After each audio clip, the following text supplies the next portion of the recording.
给我看了流程，那么大一路啊，今天你要干嘛干嘛干嘛，我准备的很好，全都背下来了。那得说，啊，流程不要看了。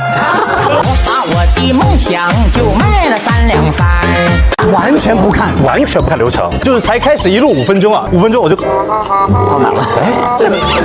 哎，不对，怎么到最后一页了呢？换来了灶台上的1日3餐。我面前所有导演组的人全部是拿那小黑板嘛，陈赫，拉回来，拉回来。熬一过时间内，嚼一口从前。娜姐在说话的时候，我只要这样，很认真的在找这个东西，然后我终于找到了。娜姐，接下来是这个，哎，不要看。我忽然想念自己曾经发光的少年呐。